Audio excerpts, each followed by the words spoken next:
So back in 2024, we at Lucidity Insights began recording our first ever podcast episodes in this studio right here in Dubai's Media City.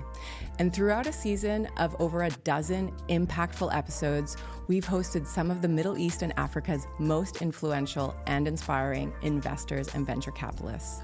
And together, their insights have helped thousands of entrepreneurs to understand if they have a VC-backable business, navigate the fundraising process, build the most investable founding team, and ultimately craft the perfect pitch.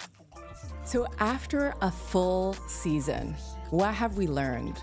Here are my personal top 5 takeaways and learnings from sitting with the region's most powerful and influential investors and startup founders. Number 1, not every business is a VC-backable business. VCs only back businesses that have the potential to become a unicorn. And that means that they only back businesses and founders that they think can build and run a company that brings in hundreds of millions of dollars and a revenue that basically gives them that billion-dollar valuation. So save your time. If you're not an easily scalable tech company, you're likely not VC-backable. If you are a $10 million revenue a year business, great. Run a $10 million business, but know that VCs and institutional investors likely won't back you at the beginning. So move on and get creative on how you approach getting capital. Angel investors, friends and family are likely your best targets in order to get investment. Number 2, don't fundraise if you don't have to. That's big, right? Especially coming from our podcast where we're all about perfecting the pitch to fundraise, to bring in capital.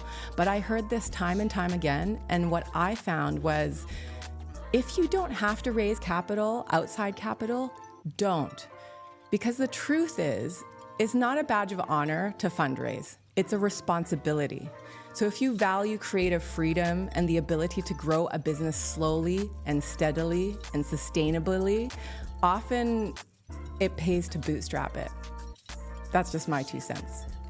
Number 3, your founding team matters a lot. If you're in the early stages of your business, your founding team matters more than the business that you're building. Did you hear me? Your founding team, the people that you're building your business with, matters more than the business idea or the total addressable market you're working on galvanizing. Investors are evaluating you and your team's competencies. Yes, the business needs to make sense, but as a team, you need to make even more sense. Do you complement each other? Do you work well together? Do you communicate and navigate challenges easily? Are you in it for the long haul? And are you all in alignment? Do your skills sort of feed off of each other? Those are things to think about. Number 4 is a big one. Getting comfortable with failure and doing it often. This is a theme that came up often, whether I spoke to investors or startup founders. The reality is if you want to be an entrepreneur, you've got to get comfortable with failure. And honestly, it was one of the biggest lessons I took away from Stanford Business School many, many years ago.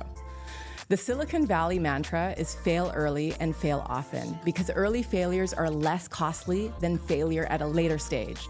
The goal is to fail early and fail often so you can build the best product and business as quickly as possible, learning from your failures. And this is why investors around the world are looking for resilient founders who can fail. Those that can demonstrate this time and again is just gold. And finally, number 5. My biggest takeaway last year, which sort of is self-serving as one of the co-founders of Lucidity Insights, is all investors told me, do your research, prepare, know your investor, find the right fit.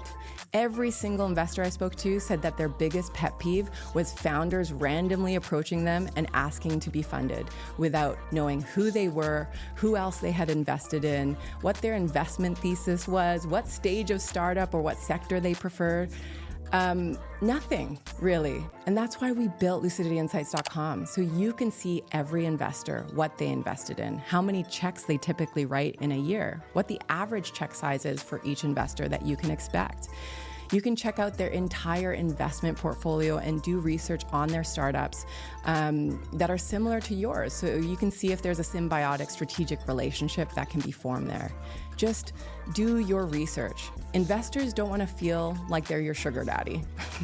They want to feel like they are your strategic mentor and guide to get to the top of the mountain.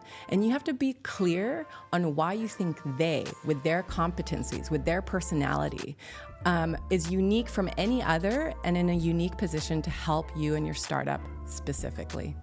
So that's some of the best advice I received in 2024. Here's to another season of learning, growing, and expanding with the wisdom of even more amazing entrepreneurial advice in 2025.